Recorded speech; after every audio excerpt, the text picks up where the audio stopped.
Hey everyone, it's Goblin King from Under the Hive of Madness. We are back with our second host hobby contest, or painting contest, not hobby contest.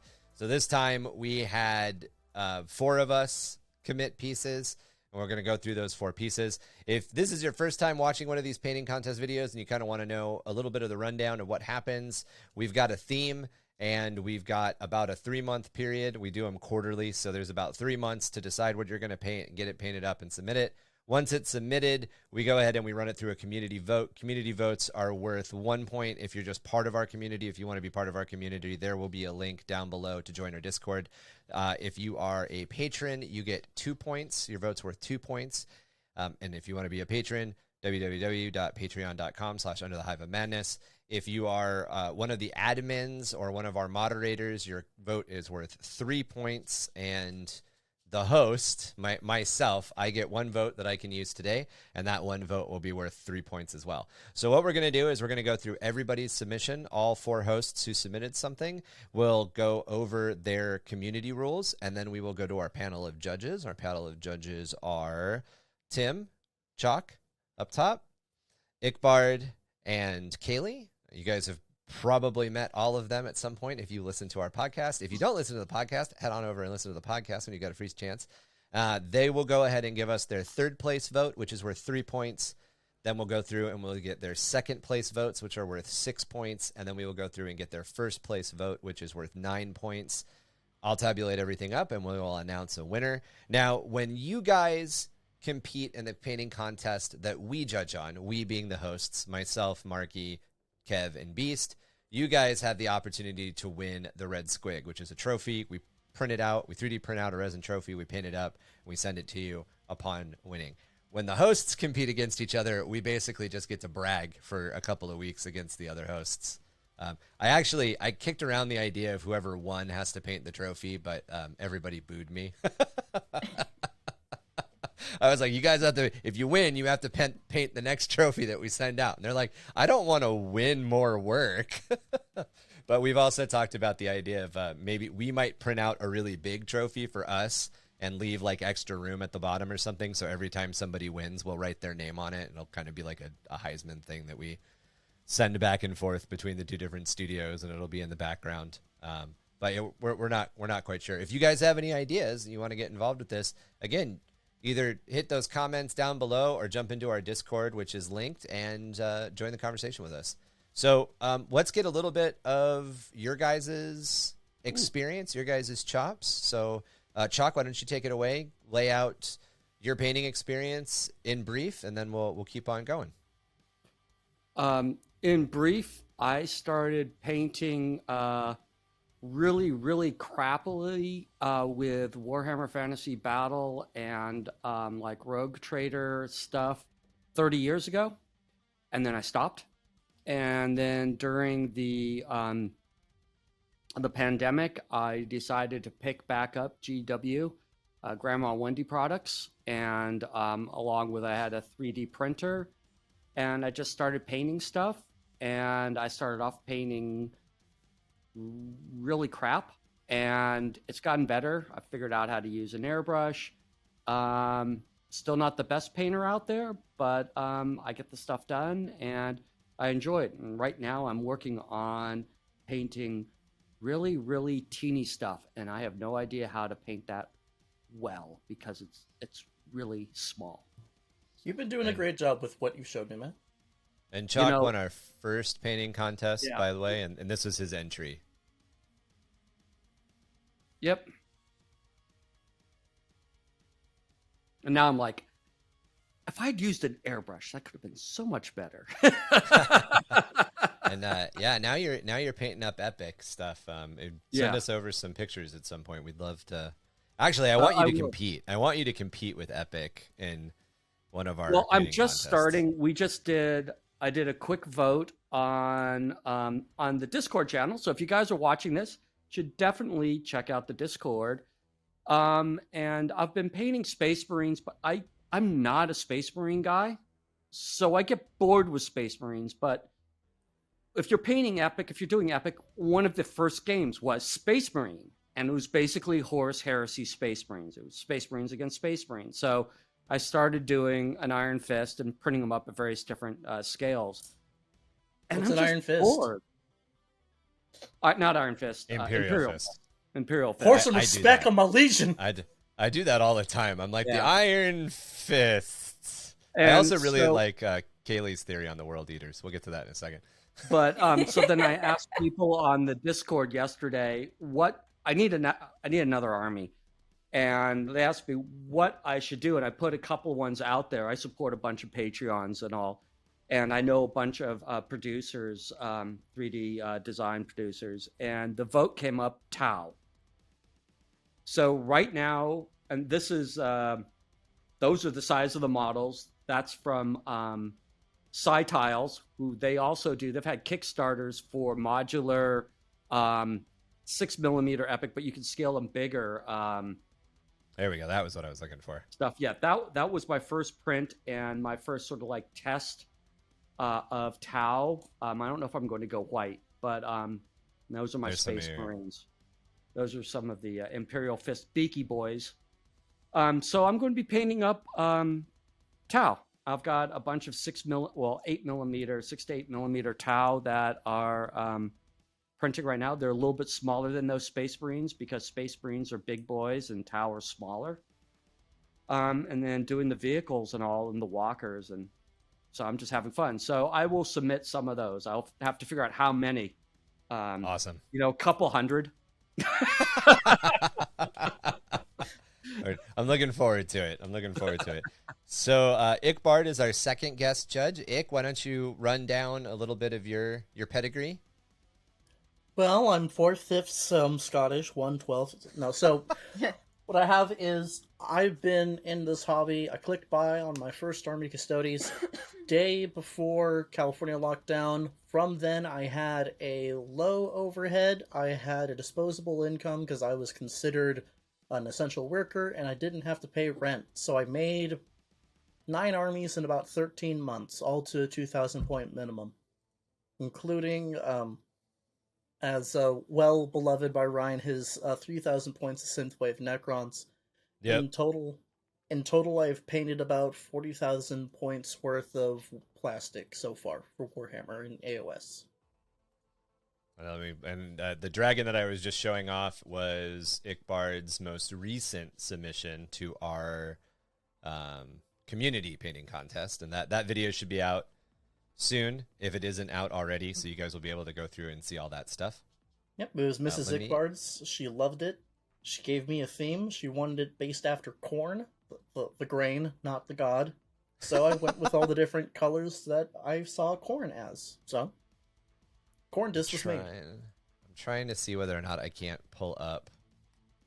Yeah, so these are the Synthwave Necrons that Ickbard paid me, that I commissioned from Ickbard, the other way around. As if you know a way to get people to paint your stuff and pay you, you gotta like tell these secrets. All right, so our last guest judge is Kaylee. Kaylee was just on an episode. We just did a community spotlight with her. Kaylee, go ahead and run down your chops as a painter. Oh, okay. I got into the hobby around end of 7th ed, somewhere around there. And I spent probably a year, somewhere between half a year and a year, learning under 2 Golden Demon winners. After that, I became a full-time painter for a studio. I was with them between 3 to 4 years. I just recently became an independent painter. Last Adepticon was my first time to really enter competitions. I got a finalist pin in the Golden Demon, and this Gen Con, I got 2 silvers and the best of Creature Caster. Very cool. Yes, that's it. All right. Have a long history. If you guys want to get a little bit more in depth with Kaylee's experience and hear what it's like to be a professional painter in a painting studio, just a couple of weeks ago, we did a community spotlight episode on our podcast where we featured Kaylee and we interviewed her about her experience being a pro painter and being a woman involved in the hobby. So check that out. I'm going to kick us off with looking at our submissions. So starting with Chuck's submission. So the The prompt this time was to do a hero model. So a hero model just had to be on a certain size base and or meet restrictions for a certain size base. So when we lay out our rules, they're more sort of guidelines. We use that joke from Pirates of the Caribbean. We had a fantasy contest where we said, hey guys, try to paint something over a 40 millimeter base. But if as an example, Chuck was painting some knight stuff up, so he messaged and was like, hey, I'm going to paint up a knight. Do you mind? And we were like, yeah, no, not a problem. If you've got a goal that you're trying to meet, 100% meet that goal. He did theme it a little fantasy-wise because he introduced a bunch of dragon decals and some other stuff, which is really cool. But in this particular case, Chuck was doing an entire Blood Bowl team because he's getting ready for the Blood Bowl season that they're going to run, that our guys that gaming, Jim Dark Gaming and Under the Hive of Madness are running over on our Twitch channel, which kicks off that pun on purpose sometime mid-October. We'll have more information about that season and the Blood Bowl stuff as it gets closer. But he was getting 2 armies ready, so he said, hey, I'm going to paint up a Blood Bowl team. So these are his Nurgling Blood Bowl players. I think these are beast somethings. So they're kind of undead, nurgly beasts. And then we've got his star players up here on top and some of the filler guys. And these guys are all on, so he painted up 6 models, and these guys are all on, I believe, 32 millimeter bases. So again, when we want you to paint at least 1 model on a 40 millimeter base. Cool. I want to paint 6 models on the 32 millimeter base. Okay, well, if you add 32 millimeters to each 6 times, it's more than 40. You're good to go. Is kind of the loose interpretation we run with. There's a close-up on those guys. So, from a community voting standpoint, Chuck came in with 13 points. So before any judges were tabulated, before anybody else was talked to, Chuck is sitting at 13. Very lucky number. Next up, alphabetically, we have me. And I painted up a Archon on a Feldrake. And this is one of the guys that will sit in reserve for my Mordenheim team. I had actually originally got this set. I was originally going to kit bash him into a Chaos Lord on bike for my Black Legion, but I started trying to figure out how to fit that model on the Chaos Lord on bike's base and was like, nah. And then I was like, I'm probably not going to run it anyway because it's Legends now, so I can't even take it to the tournament. And then I started playing with other things, and I just decided I wanted to paint it up like this. So... And after the community votes, I sit at 25 points. So next up, alphabetically, we have Marky's Violator. This is part of his Khorne army that he's building. And he is doing a Spawn theme. So he found some 3D prints and some other stuff from the Spawn comic series by Todd McFarlane. And he is incorporating those and kit bashing those into all of his major demons.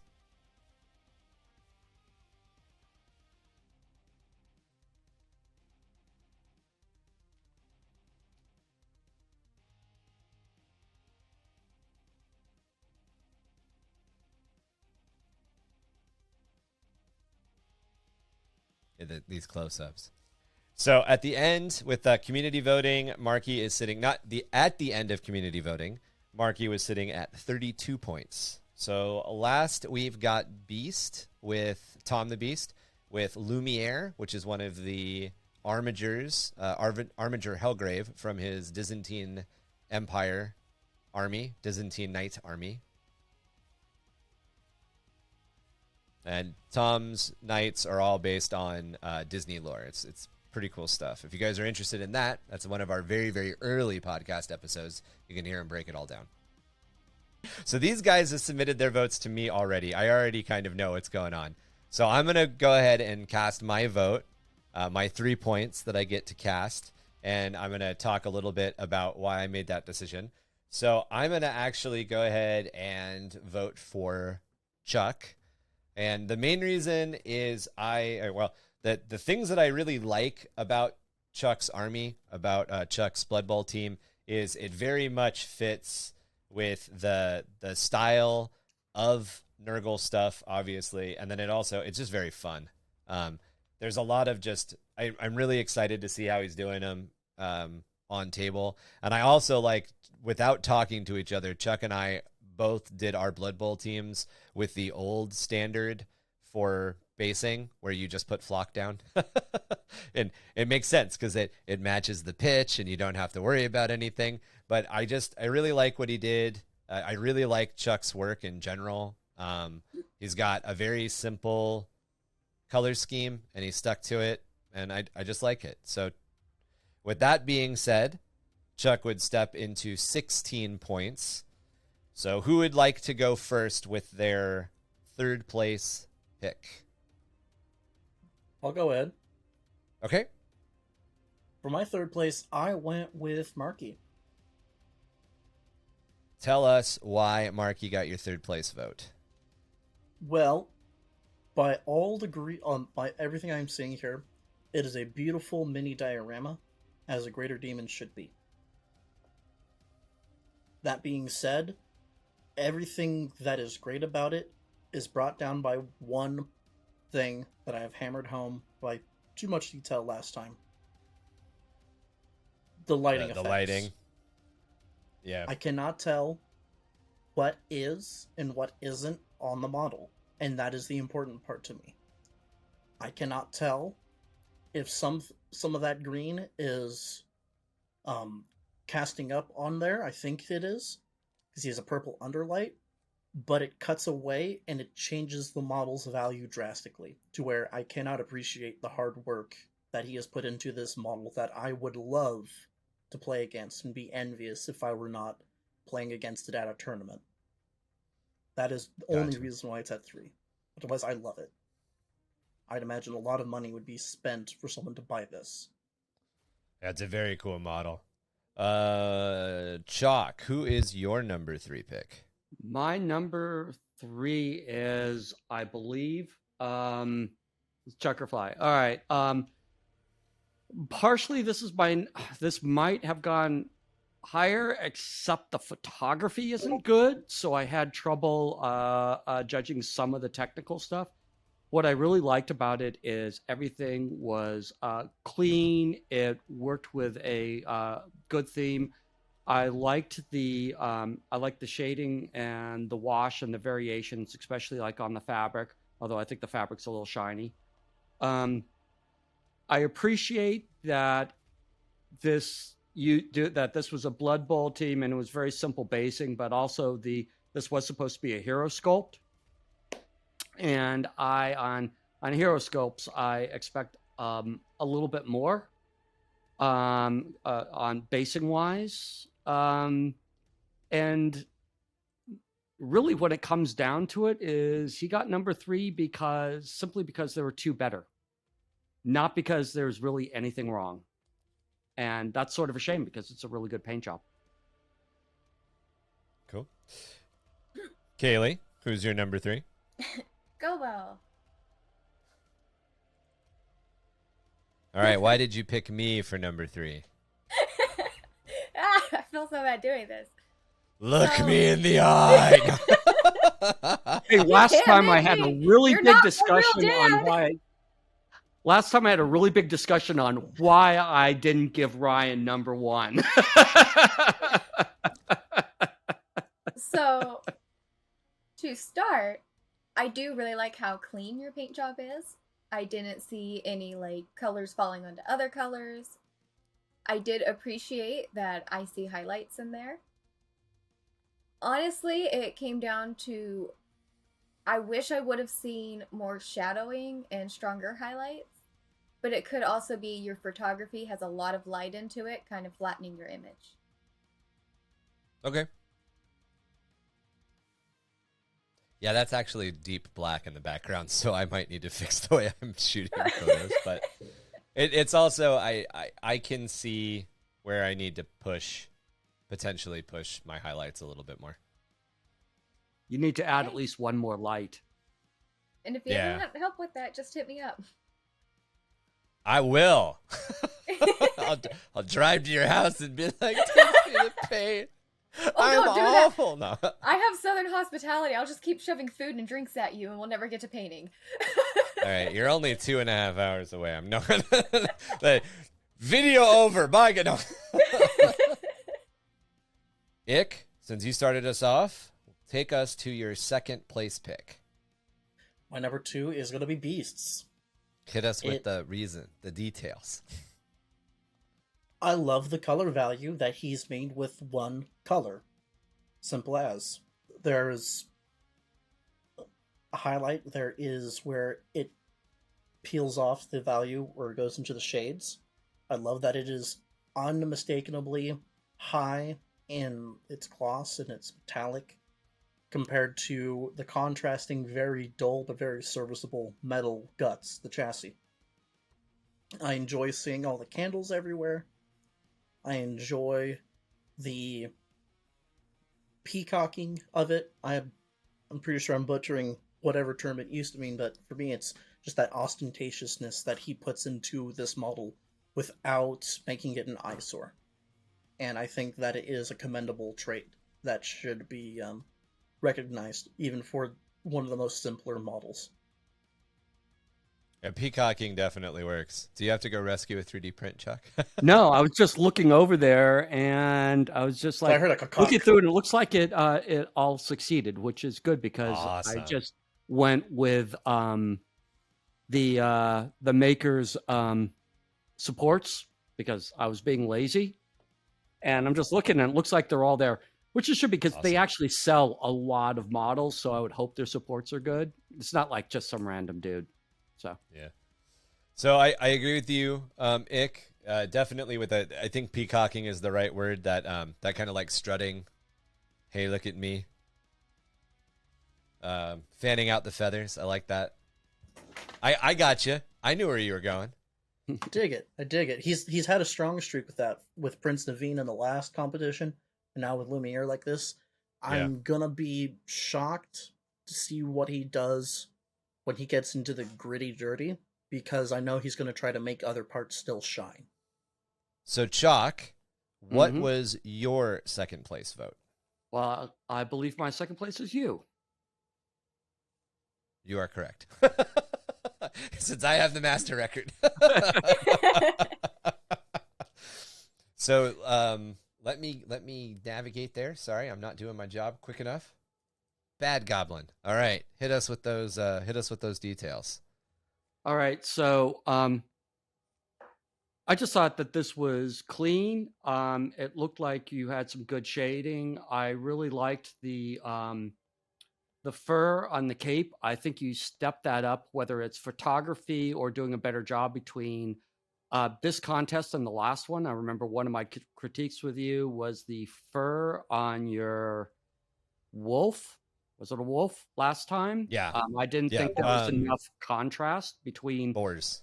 Yeah. Oh, boars, between the shadows and the light fur last time. I think this one is better. I like the metallics. I like the grime. I think you did a really good job with the details on the, it's probably not a power sword, but arcane sword or whatever that is. Good job with the glow effects on that. And like I said, because I like this is a hero sculpt, and I like doing more basing. If you remember back to my what you showed my first night when I put up there, I like putting basing in. And Right. even anything, I know a lot of this basing came with the model, but I think you did a good job with the shale, and I just think that looks good. Overall, I think this was just clean. I like the color choices. I liked the contrast, doing the washes and the highlights and stuff like the cape and the scales and all. So I thought that overall it was a really solid job. Thank you. Kaylee, who is your second place? My vote? second place is Checker. Okay. Hit us with those details. So it was actually the next scroll over with the Nurgle boys that sealed the deal for me, because I was able to see that color transition. So he's got great highlights. I see the shadows. I do wish that contrast would have been stronger, but the color transition got me. A lot of people struggle on those and they aren't as clean, as well as there's hesitation to it because you are blending in two colors, and having that pinky red against green is very brave because naturally if you mess up that blend, you get brown.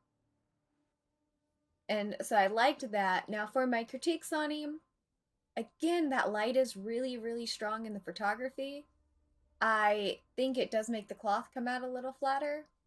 And then just stronger contrast. Always one brighter, one darker. All right. Well, we only have 2 pieces of lore, and we award extra points. We award 3 extra points for lore.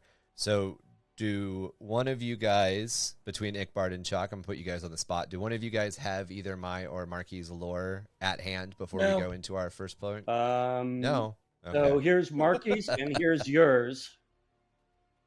I can read mine since I'm here. I mean, okay, so I could read Marky's. I mean, because I've got the Discord up. So yeah. So before we go into our first place picks, why don't we cover that lore? Still seething from what seems to be an eternity, the eldest of greater demons and the 5 demon brothers now recruits and trains the Hellspawn army. When the Hellspawn himself became one of the most powerful fallen and lost all but his never-ending thirst for violence, he chose to lead his demon army to march against all good and evil, as no one can escape their slaughter.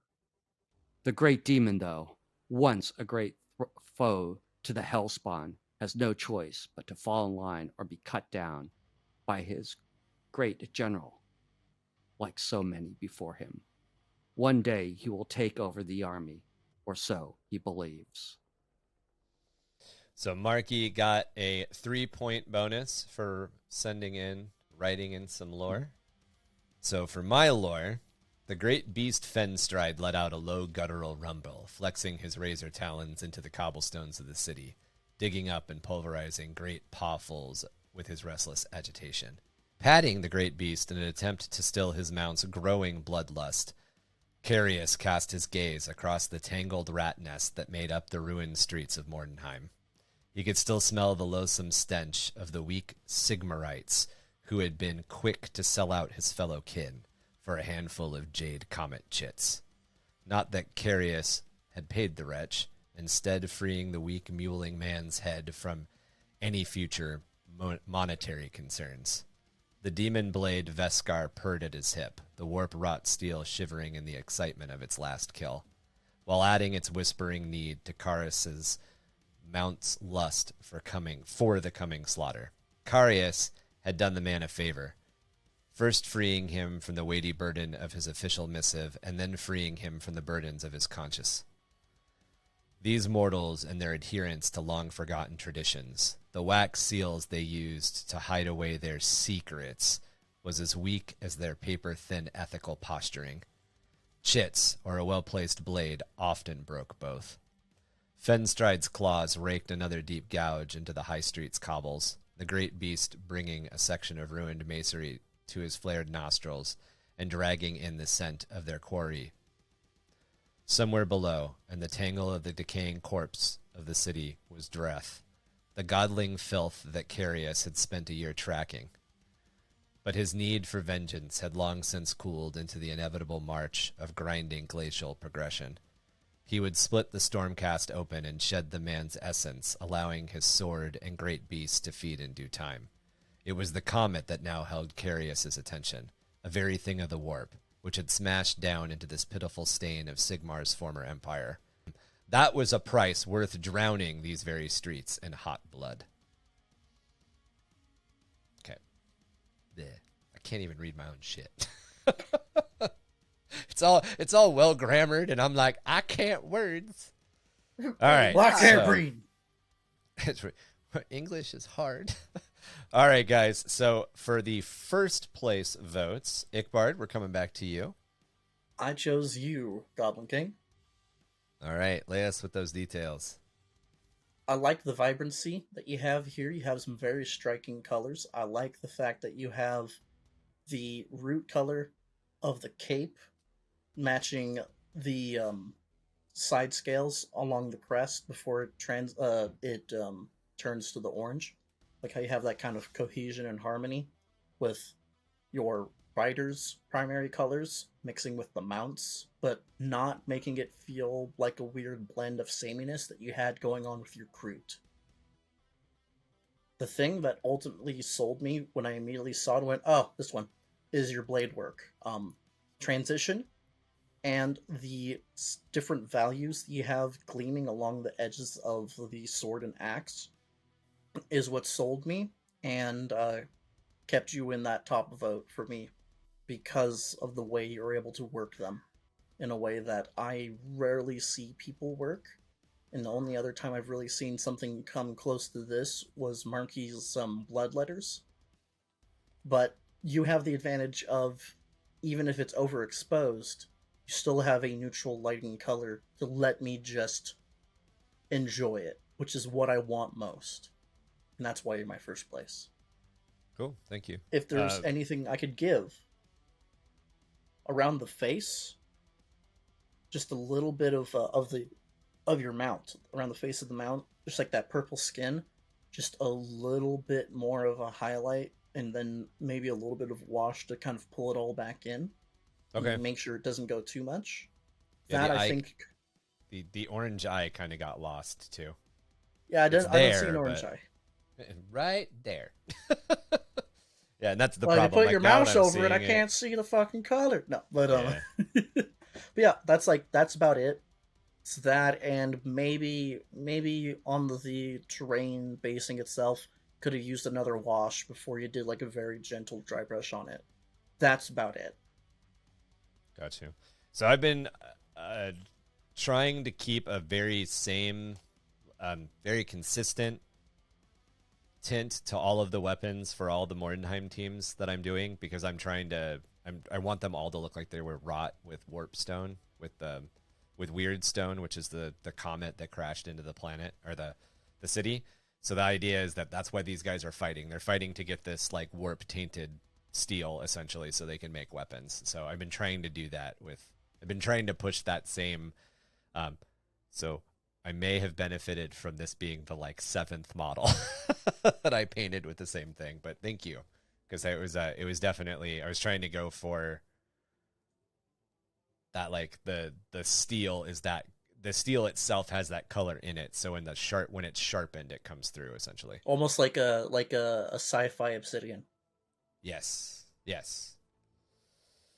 pass with flying colors for as far as I care, just based on the color cohesion and the blades. The blades is really what drove it to the edge for me.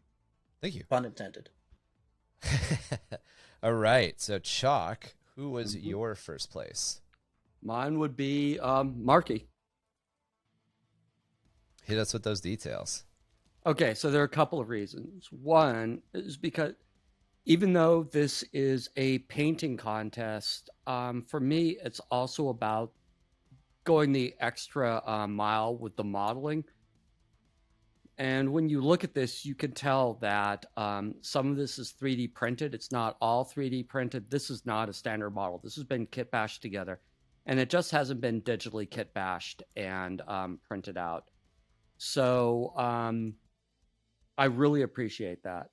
I also really like the amount of time that was put into, I mean, it's almost a mini diorama, and I like that.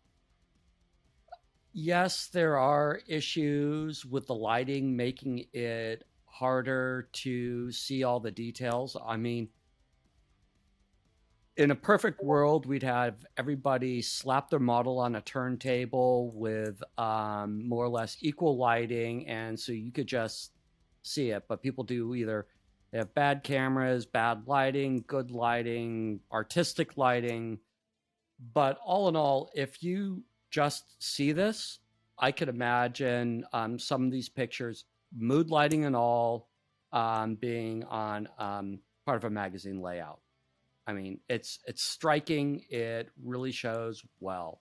And yes, a lot of it is, I think it is because of the lighting that he chose on it. And I wish it was all just flatter volume lighting, but it's not. That said, what you could see, and I did see some of this, in progress stuff and all. It's really good, and I think it's the best one, and that's why he got first place. Awesome. All right, Kaylee, you're on the spot. I too chose Marky to be first place. I feel like we're probably killing Ickbard a little bit on the inside. But one, whether we like it or not, when you're doing an online painting competition, photography, background, all of that does play a part. Online painting competitions are more than just the paint. And I felt like while scrolling, his demanded attention. It demanded and took your eye, whether you wanted to look or not. Other than that, I got into the close-ups. I saw just about everything in the close-ups was three-toned. He had that mid-tone, that highlight, that shadow. He did above and beyond. If you look at part of the legs, you can tell that's brushwork where he put that green stuff there. So I thought it was really creative. It went the full yard. If I'm going to nitpick here, I do wish we would have had some more close-ups, a little more bare to let us fully see all of the mini. But he went all out on the base. I mean, when you know what techniques you're looking for, you know how to spot them. And you got to give props to the background when that is part of it. I think it's strong. I do wish to have seen more of the mini, but this was a very strong piece, fully composed from mini to the photography to the layout. Kaylee, I have a question for you, as you can probably answer this. When I've been looking at it, I see, especially when you look at, I can't point at it, but when you look at the underside of that, is that a Land Raider? And when you look at the underside, the tread, I'm actually seeing OSL lighting that looks like it's coming off of the whatever glowing vegetation. It looks to me that that's painted. That's not actually external lighting. Yes. From what I could see, the green was painted. Now, I do believe good chunks of the purple's probably lighting. It could be a mixture of both, but he has a blue LED light. But the green is actual OSL painting from the highlights from the plants. Yeah, I really like that. It's why I stay when you know what techniques you're looking for. But sorry, I just know exactly where in the San Diego studio he took the picture, so I can tell you guys the blue is coming from the light, the green he painted. Sorry. That's why I'm glad. I was like, I'm pretty sure all that green is hand painted. Yeah, no, I was pretty have a sure green too. Light somewhere. No, I was pretty sure. I just wanted to ask your opinion on it. I think he did. I think there is a white light focused on the plants that are making them glow a little bit more, but the green on the treads and all that's all painted OSL, and I really appreciated that. Especially because a lot of it looks hand painted, which I can tell you right now, OSL hand painted is so much more of a pain in the ass than to airbrush it. Yeah, I still do it by hand, even though I have an airbrush. I use Guy from Midwinter Minis method of doing object source lighting for like lenses and like glowing. Oh, okay, yeah. I do it for small stuff. If I'm having to do a big one though, I'm like, nope, come here, Sotar. Yeah, we'll see when I get to like painting plasma on like large tanks how I do it. Or when I get to painting my freaking Warlord, if I do that by hand, you are more than welcome to come slap me.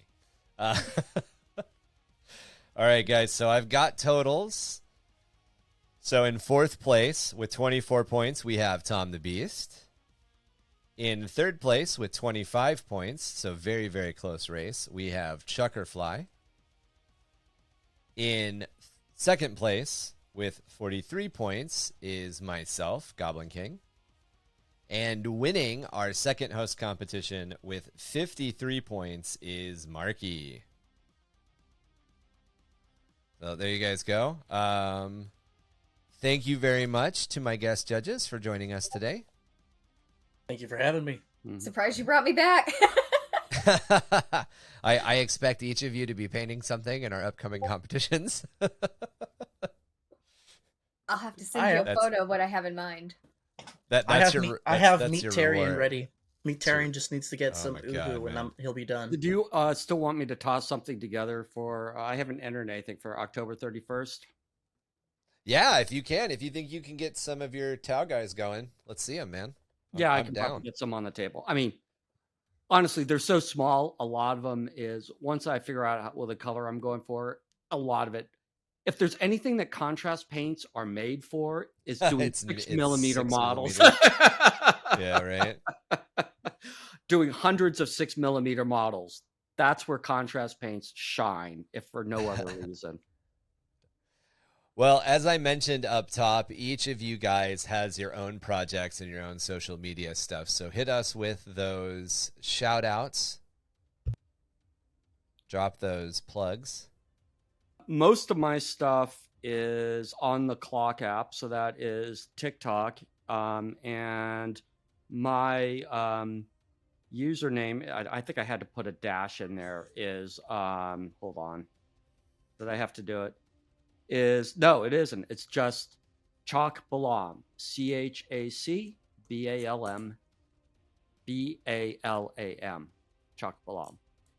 And that is the Thunder Jaguar, if you know mine. Awesome. I do a lot of things. I am co-creator, co-host, and editor and producer for Objective Insecure, where 4 friends play Warhammer because therapy is just too expensive. Currently, what we have going on right now is we have our crusade going on. We have My Celestial Lions going up against Wilsonius' Ultramarines versus Disciples of Be'lakor from Jeremy. And then, rounding it up, we have the Mercy of Carrion, our Death Guard from our lovely, lovely Brian. And basically, we're taking Tempest of War cards, we're using those for our agendas, and we're playing Crusade. And because we're using Tempest of War, keeps everything on an equal playing field. And the name of the game is just for us to have fun, and at the end of every battle, we write a little story, and we go, why are these people here? Which is what we've already been doing in our normal games, in our prep for BAO, which you can see we'll have linked in the show notes. We take that, and then we actually have mechanical rewards by using the Crusade system, and that's what we're currently doing there. I'm also going to be a recurring feature on Handicrafts live streams, part of his little chatterbox, his peanut gallery, as we both go through our piles of opportunity as we work out our shit going through poo. Instead of calling it a pile of shame, I like that. Yep, we call it in my local community, we call it the poo check. Okay, It's our pile of opportunity, so it's a shit show. There you go. All right, Kaylee, hit us with your social plugs so people can find you. All right, so I am a Twitch streamer. You can find me on Twitch at Kaylee, Kayle_Larson, LARSOM. From there, you can join my Discord. We're a little weird, but we're friendly. I also have an Instagram, Kaylee Larson Mini Paints, as well as I have a Patreon, www.patreon.com/Kaylee_Larson. I'm a creative one. With the Patreon, you, depending which tier, will get access to my paint formulas, feedback and critiques on miniatures, as well as one-on-one paint lessons with me, lasting anywhere from an hour to an hour and a half. The only other perks it really gives is you get to see what I'm working on before Discord or Instagram, and you get first dibs to miniatures and other arts I put up for sale. Very cool. As normal, guys, I will drop all of the spellings and everything to that stuff down in the show notes underneath the video, so you guys can get direct links and all of that to them. Again, we're under the Hive of Madness. We put on a painting contest for our Discord community, our Patreon Discord community, 4 times a year. That's quarterly. If you would like to become part of that, go on over to patreon.com/underthehiveofmadness. If you want to reach out to us via email or get a hold of us in any other way, for any reason, you can do that with underthehiveofmadness@gmail.com or jimdarkgaming@gmail.com. And if you would like to be part of our cool and growing community, check us out on Discord. Thank you very much for watching this video. Right now, somewhere up on screen, there's probably some boxes that will suggest that you watch something else we've produced. So go ahead and check that out. And if you wouldn't mind, please give us a thumbs up if you enjoyed the content, and subscribe for more painting, crafting, and podcast style releases here on YouTube every couple of days. Thank you.